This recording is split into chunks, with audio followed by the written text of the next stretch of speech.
ناظرین کرام، آج 10 محرم الحرام جمعہ کا دن سب کام چھوڑ کر قرآن کریم کی یہ صورت صرف اور صرف 3 مرتبہ پڑھ لینا اور اس کے ساتھ قرآن کریم کی سب سے زیادہ طاقتور آیت مبارکہ کو اپنے ہاتھ کی انگلیوں پر صرف اور صرف 33 مرتبہ پڑھ لینا، انشاءاللہ اس عمل کی برکت سے گھر کا بچہ بچہ ارب پتی بن جائے گا۔ یہ عمل فقیروں کو بادشاہ بنانے والا مجرب عمل ہے، تنگ دست کو خوشحال، بیمار کو صحت مند، غریب کو امیر اور فاقہ کش کو بادشاہ بنانے والا شہنشاہ عمل ہے۔ یہ عمل جب آج 10 محرم جمعۃ المبارک کے بابرکت دن میں کیا جاتا ہے تو اس کے نتائج ہزاروں گنا بڑھ جاتے ہیں۔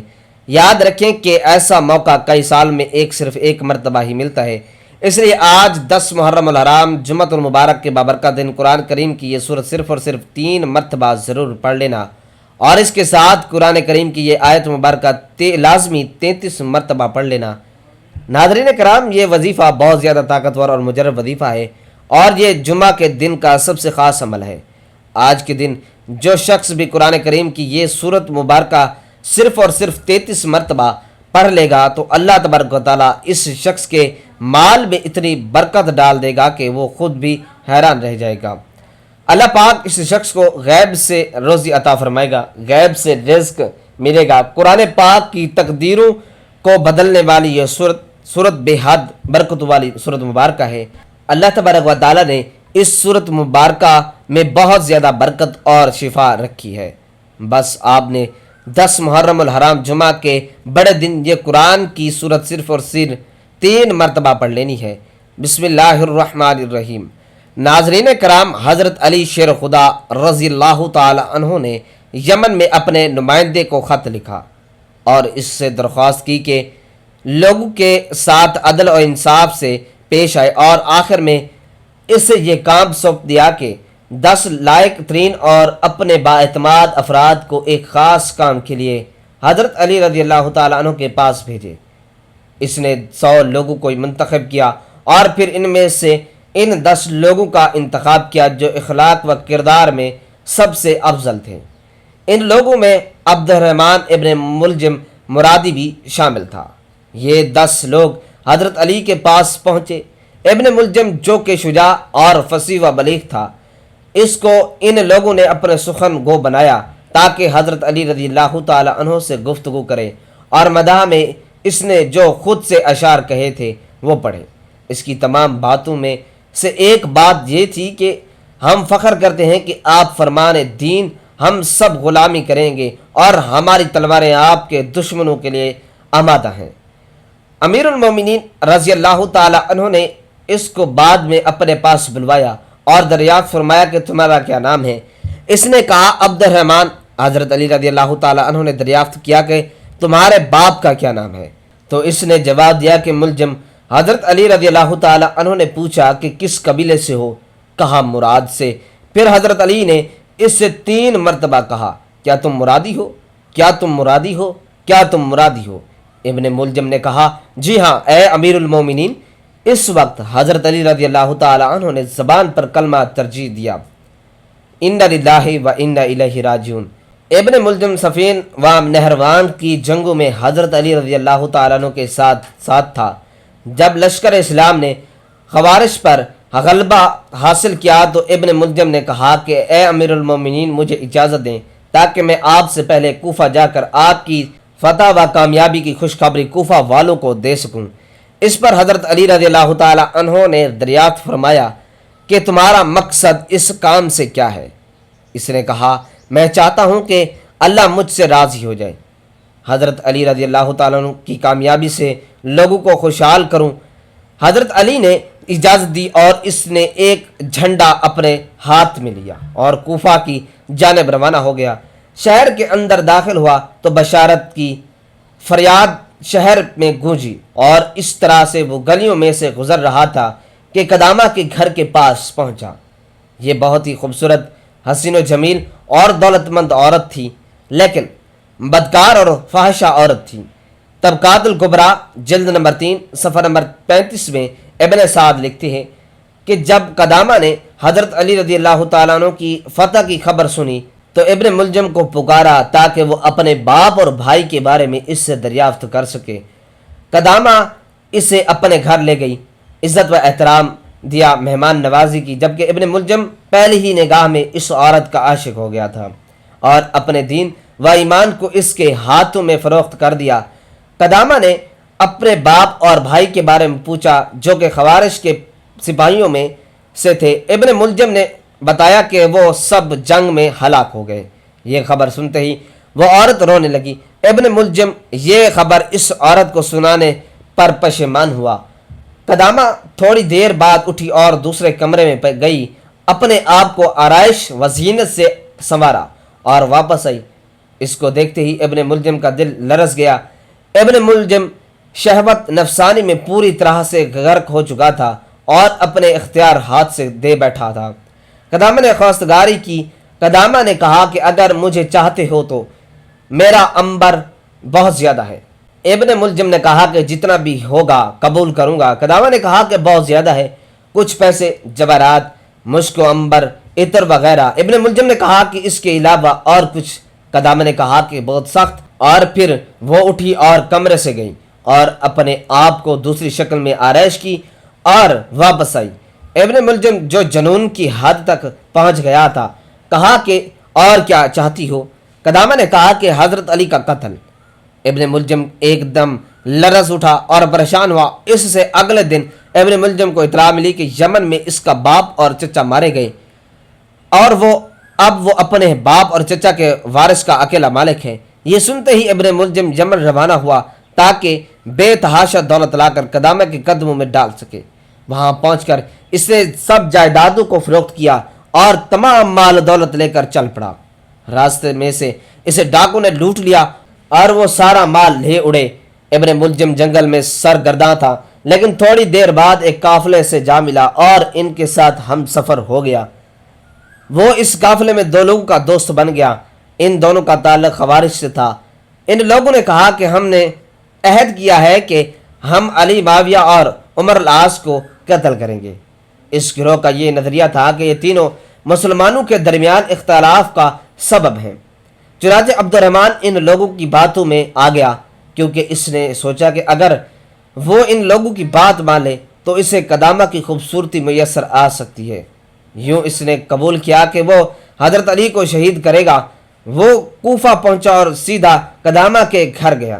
یہ فحشہ اور خود فروش عورت اس کے لیے شراب لائی، اس سے اپنے حسن و جمال سے خوب لبھایا اور حضرت علی رضی اللہ تعالی عنہ کو قتل کرنے کے لیے ابھارا۔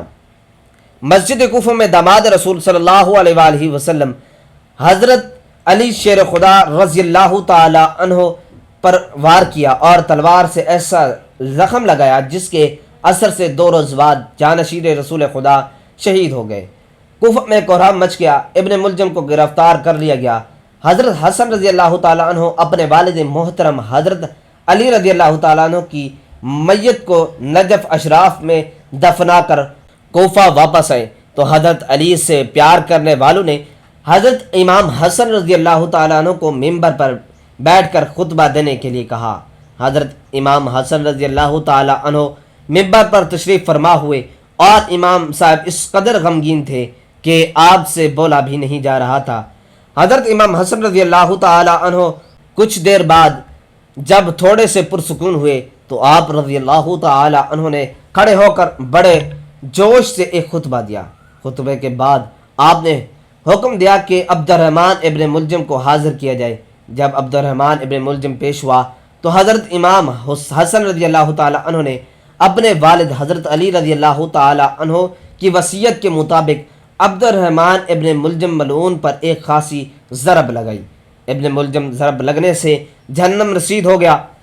ابن بطوطہ لکھتے ہیں کہ کوفہ کے سفر کے دوران کوفہ کے مغرب میں ایک مکمل سفید زمین کے درمیان ایک حصہ نہایت ہی کالا ٹکڑا دیکھا، اور جب میں نے تجسس کی حالت میں سوال کیا اور اس کے بارے میں تحقیق کی تو اس علاقے کا ایک وکیل نے جواب دیا کہ یہ حصہ حضرت علی رضی اللہ تعالی عنہ کے قاتل ابن ملجم کی قبر ہے، اور اہل کوفہ کی یہ رسم چلی آ رہی ہے کہ ہر سال یہاں لکڑیاں جمع کر کے 7 دن تک ان لکڑیوں کو جلاتے ہیں۔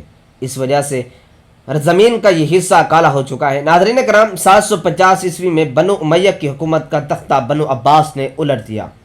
بنو امیہ کا آخری حکمران مروان ثانی ایک نہایت سست اور ڈرپوک حکمران تھا جس نے ابو مسلم خراسانی کے ہاتھوں شکست کھائی اور یوں بنو عباس کی حکمرانی شروع ہوئی۔ تاریخ کی کتابوں میں درج ہے کہ ابو مسلم خراسانی نے ابو عباس کے ابو جعفر المنصور اور ان کے بھائی ابو عباس الصفا کو حکمرانی سونپ دی۔ اس طرح بنو عباس کے پہلے حکمران ابو عباس نے آتے ہی بنو امیہ کا نام و نشان مٹانے کی قسم کھائی۔ بہت سے لوگوں کو قتل کر دیا گیا اور کربلا کے موقع پر ملوث تمام کرداروں کی قبر تک کھو دی گئی اور ان سب کو قبر سے نکال کر سولی پر لٹکا دیا گیا۔ تاریخ میں لکھا ہے کہ کوفہ میں موجود ابن ملجم کی قبر کو بھی کھودا گیا، لیکن اس قبر میں اژدہا اور سانپوں کے علاوہ اور کچھ نہ تھا۔ اس پورے واقعے سے یہ معلوم ہوتا ہے کہ جس طرح قابیل نے ایک عورت کے عشق میں مبتلا ہو کر اپنے بھائی سگے بھائی حابیل کو قتل کر ڈالا تھا، اسی طرح عبد الرحمن ابن ملجم نے قدامہ کے عشق میں داماد رسول اور خلیفہ راشد کو سازش کے ذریعے سے شہید کر دیا۔ حضرت علی رضی اللہ تعالی عنہ کی شہادت سے عالم اسلام میں جو خلا پیدا ہوا وہ تا قیامت بھر نہیں سکے گا۔ ناظرین کرام، آج 10 محرم جمعہ کے دن جو شخص بھی قرآن کریم کی یہ بابرکت سورت مبارکہ صرف اور صرف 3 مرتبہ پڑھ لے گا تو اللہ تبارک و تعالیٰ اس شخص کو اتنا رزق اور دولت عطا فرمائے گا کہ وہ خود حیران رہ جائیں گا۔ یہ سورت اتنی زیادہ فضیلت والی سورت ہے کہ جو شخص بھی جمعہ کے دن اس سورت کو پڑھ لیتا ہے تو پھر پورا سال اس پر رزق اور دولت کی بارش ہوتی ہے۔ اللہ پاک اسے اور اس کے گھر والوں کو امیر ترین بنا دیتا ہے۔ اس شخص کی ہر مشکل، ہر مصیبت کو اللہ تبارک و تعالی ختم کر دیتا ہے اور اس پر اپنا خاص فضل و کرم فرماتا ہے۔ ناظرین کرام، اگر آپ غربت سے تنگ ہیں، بہت زیادہ تنگ دستیاں ہیں، کہیں سے بھی پیسوں کا کوئی بندوبست نہیں ہو رہا، ہر طرف سے راستے بند ہی نظر آ رہے ہیں، تو آج 10 محرم الحرام جمعہ کے دن قرآن کی یہ سورت صرف اور صرف 3 مرتبہ پڑھ لیں۔ انشاءاللہ دنیا کی بڑی سے بڑی چیز آپ کے قدم میں ہوگی۔ یہ سورت اللہ تبارک و تعالیٰ کو بے حد پسند ہے۔ عرش کے بڑے بڑے فرشتے سورت مبارکہ کو پسند کرتے ہیں۔ جو شخص بھی یہ سورت پڑھتا ہے تو عرش کے بڑے بڑے فرشتے اس شخص کو سلام کرتے ہیں۔ اللہ تعالیٰ ایسے انسان سے راضی ہو جاتا ہے اور اس کی بخشش و مغفرت فرما دیتا ہے۔ ناظرین کرام، اب آپ کو یہ بھی بتاتے ہیں کہ وہ کون سی بابرکت صورت ہے اور آج کے اس بابرکت عمل کو، بابرکت وظیفے کو آپ نے کس طرح سے کرنا ہے۔ جان لیجئے کہ آپ یہ عمل جمعہ کے دن کسی بھی وقت کر سکتے ہیں۔ آپ چاہیں تو جمعہ کی نماز سے پہلے اس عمل کو کر لیں اور چاہیں تو آپ نماز کے بعد اس وظیفے کو کر لیں، یعنی کوئی بھی مخصوص وقت اس کے لیے درکار نہیں ہے۔ آپ نے سب سے پہلے باوضو ہو جانا ہے اور اس کے بعد کسی پاک جگہ پر مصلی بچھا کر بیٹھ جانا ہے۔ سب سے پہلے آپ نے نبی کریم صلی اللہ علیہ وآلہ وسلم پر درود و سلام بھیجنا ہے۔ آپ نے سب سے پہلے 7 مرتبہ درود ابراہیمی پڑھنا ہے، یعنی جو درود نماز میں پڑھا جاتا ہے آپ نے سب سے پہلے وہی درود پاک 7 مرتبہ پڑھ لینا ہے۔ 1 مرتبہ ثواب کی نیت سے ہمارے ساتھ بھی پڑھ لیجئے۔ بسم اللہ الرحمن الرحیم، اللہم صلی علی محمد وعلی آل محمد کما صلیت علی ابراہیم وعلی آل ابراہیم انکا حمید مجید، اللہم بارک علی محمد وعلی آل محمد کما بارکت علی ابراہیم وعلی آل ابراہیم انکا حمید مجید۔ درود ابراہیمی کو 7 مرتبہ پڑھنے کے بعد آپ نے قرآن کی یہ سورت صرف اور صرف 3 مرتبہ پڑھ لینی ہے۔ جان لیجیے کہ وہ سورت مبارکہ سورت مزمل ہے۔ یہ سورت بہت زیادہ برکت والی سورت مبارکہ ہے۔ اللہ تبارک و تعالیٰ نے اس سورت مبارکہ میں بہت زیادہ برکت رکھی ہے، بہت زیادہ طاقت رکھی ہے اور بے حد شفا ہے اس سورت مبارکہ میں۔ ناظرین کرام، جان لیجئے کہ اس سورت مبارکہ کی فضیلت کے حوالے سے آتا ہے کہ ہر طرح کی مشکل، ہر طرح کی پریشانی، سخت سے سخت مصیبت کے وقت اگر کوئی شخص قرآن کریم کی یہ سورت مبارکہ کو پڑھ لیتا ہے تو اللہ تبارک و تعالیٰ پلک جھپکتے ہی اس شخص کی ہر بڑی سے بڑی مصیبت کو، ہر کی طرح کی مشکل پریشانی کو ختم کر دیتا ہے۔ اللہ تبارک و تعالیٰ اس شخص کی ہر طرح کی حاجت کو پورا فرماتا ہے اور اسے مشکلوں کے جنجال سے آزادی عطا فرما دیتا ہے۔ جان لیجیے حضور نبی کریم صلی اللہ علیہ وآلہ وسلم کا ارشاد گرامی ہے کہ جو کوئی اس صورت کو مصیبت کی حالت میں پڑھے گا اللہ تعالیٰ جل شانہ اس کی مصیبت کو دور فرما دے گا۔ جو سورت مزمل مبارک کو پڑھے گا اللہ تبارک و تعالیٰ اس دنیا و آخرت میں خوش رکھے گا، اس کا افلاس اور دور ہوگا، اور جس مشکل کے لیے پڑھی جائے گی وہ مشکل آسان ہوگی۔ جان لیجئے کہ جو کوئی اس سورت مبارکہ کو 7 مرتبہ روزانہ پڑھے گا اس کے رزق میں اللہ تعالیٰ کشائی فرما دیں گے۔ اگر کوئی مسئلہ حل نہ ہو رہا ہو تو 40 روز بلا ناغہ خلوت میں 40 مرتبہ پڑھے۔ ایک روایت کے مطابق جو کوئی 1 سال تک بعد نماز فجر روزانہ 11 مرتبہ پڑھا کرے اس کے رزق میں برکت ہوگی اور کبھی غریب و محتاج نہ ہوگا۔ روزانہ پڑھنے والے کی اللہ تعالیٰ دینی و دنیاوی مشکلات، آنے والے حادثات و خطرات کو دور کر دیں گے۔ اگر سورۃ مزمل کو پڑھ کر حاکم کے سامنے پیش ہو تو حاکم مہربان ہوگا۔ ہر روز بعد نماز عشاء 11 مرتبہ سورۃ مزمل باقاعدگی سے پڑھنا فراغت دینی و دنیاوی کے لیے بہت مجرب عمل ہے۔ ناظرین کرام، یہ وہ سورت مبارکہ ہے کہ جو عرش والوں میں بہت زیادہ مقبول و مشہور ہے۔ عرش والے اس سورت کو بہت زیادہ پسند کرتے ہیں۔ اس سورت مبارکہ کو پڑھتے ہی آپ کے سارے بند راستے کھل جائیں گے۔ آپ کی جو بھی بندشیں ہوں گی، آپ کی جو بھی بڑی سے بڑی مشکلات ہوں گی، انشاءاللہ پلک جھپکتے ہی ختم ہو جائیں گی۔ ناظرین کرام، جان لیجئے کہ آپ نے اس سورت مبارکہ کو 3 مرتبہ پڑھ لینا ہے۔ اس کے بعد آپ نے قرآن کریم کی یہ آیت مبارکہ اپنے ہاتھ کی انگلیوں پر صرف اور صرف 33 مرتبہ پڑھ لینی ہے۔ جان لیجئے کہ وہ بابرکت آیت یہ ہے، حسبنا اللہ و نعم الوکیل۔ جان لیجئے کہ یہ آیت مبارکہ بہت زیادہ طاقتور آیت ہے۔ حضرت ابن عباس رضی اللہ تعالیٰ عنہ کا بیان ہے کہ حسبنا اللہ و نعم الوکیل کا کلمہ حضرت ابراہیم علیہ السلام نے اس وقت کہا تھا جب انہیں آگ میں ڈالا گیا، تو اللہ تعالیٰ نے آگ کو ٹھنڈک اور سلامتی والی بنا دیا۔ اور یہی کلمہ حضرت محمد مصطفیٰ صلی اللہ علیہ وآلہ وسلم نے اس وقت کہا تھا جب لوگوں نے کہا کہ کفار نے آپ کے مقابلے میں لشکر جرار تیار کیا ہے، تو ان سے ڈرو، مگر اس سے آپ کے ایمان میں اور بھی اضافہ ہو گیا، اور آپ نے فرمایا کہ ہمیں اللہ کافی ہے اور وہ بہت اچھا کارساز ہے۔ ناظرین کرام، آپ نے اس بابرکت آیت مبارکہ کو ہاتھ کی انگلیوں پر صرف اور صرف 33 مرتبہ پڑھ لینا ہے۔ یعنی سب سے پہلے آپ نے 7 مرتبہ درود ابراہیمی کو پڑھنا ہے، اس کے بعد آپ نے 3 مرتبہ سورۃ مزمل کو پڑھ لینا ہے، اس کے بعد آپ نے قرآن کریم کی یہ آیت مبارکہ حسبنا اللہ و نعم الوکیل کو اپنے ہاتھ کی انگلیوں پر صرف اور صرف 33 مرتبہ پڑھ لینا ہے۔ جان لیجئے کہ اس کے بعد آپ نے آخر میں دوبارہ سے درود ابراہیمی کو 7 مرتبہ پڑھ لینا ہے۔ اس طرح آپ کا یہ عمل مکمل ہو جائے گا۔ یقین جانیے کہ یہ وظیفہ، یہ عمل اتنا برکتوں والا وظیفہ ہے کہ اگر کوئی شخص 10 محرم الحرام جمعہ کے بابرکت دن اس عمل کو، اس وظیفے کو کر لیتا ہے تو پھر اس کی قسمت کو 4 چاند لگ جائیں گے، اس بندے کی تقدیر بدل جائے گی۔ اللہ تبارک و تعالیٰ اس شخص کو بھی اور اس کے گھر والوں کو بھی امیر ترین بنا دے گا، اتنا رزق اور مال و دولت عطا فرمائے گا کہ وہ شخص خود حیران رہ جائے گا۔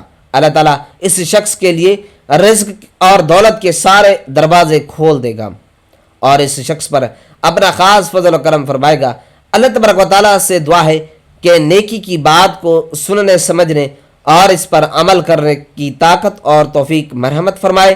میرا سننا اور آپ کا سننا اپنی پاک بارگاہ الہی میں قبول و منظور فرمائے، آمین یا رب العالمین۔ ناظرین کرام، آخر میں آپ سے درخواست ہے کہ نیچے کمنٹ باکس میں اللہ تبارک و تعالیٰ کا ایک بابرکت نام لکھ کر لازمی شیئر کریں۔ جزاکم اللہ خیرا کثیرا۔ اللہ ہم سب کا حامی و ناصر ہو۔